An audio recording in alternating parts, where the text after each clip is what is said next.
Halo, ketemu lagi bersama Kak Gita. Nah, ini adalah penjelasan dari eksperimen yang bertujuan menguji kelarutan garam dan pasir di dalam air.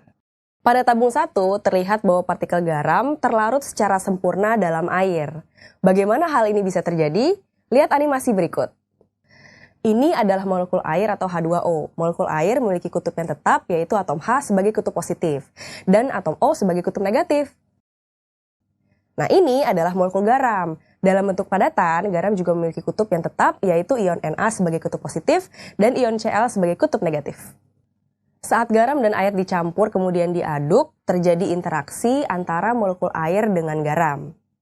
Kutub positif air, yaitu H, akan menarik ion negatif, yaitu Cl- dari garam. Sedangkan kutub negatif air, dalam hal ini yaitu O, akan menarik ion positif Na+ dari garam.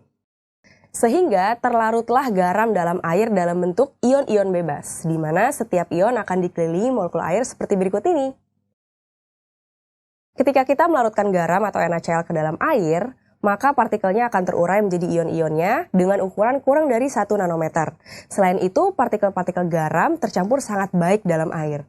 Hal inilah yang menyebabkan kenapa setelah garam terlarut, kristal-kristal garam tidak lagi terlihat dalam campuran atau larutan menjadi jernih. Kemudian bagaimana dengan campuran air dan pasir? Ketika pasir dicampurkan dengan air, ternyata pasir tetap berada dalam padatannya dengan ukuran partikel besar yaitu lebih dari 100 nanometer dan pasir tidak dapat terlarut dan tercampur baik dengan air. Inilah mengapa pasir mengendap di bagian bawah tabung. Nah, teman-teman, campuran antara garam dengan air yang terlarut sangat baik dengan ukuran partikel kurang dari 1 nanometer disebut sebagai campuran homogen.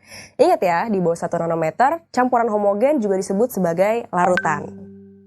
Sedangkan campuran antara pasir dengan air tidak dapat terlarut, ukuran partikelnya lebih dari 100 nanometer. Disebut sebagai campuran heterogen. Ingat ya, di atas 100 nanometer.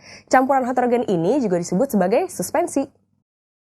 Nah, teman-teman sekarang udah tahu kan bedanya campuran homogen dan heterogen. Apa aja sih sifat-sifat yang muncul dari campuran homogen atau larutan? Simak video selanjutnya.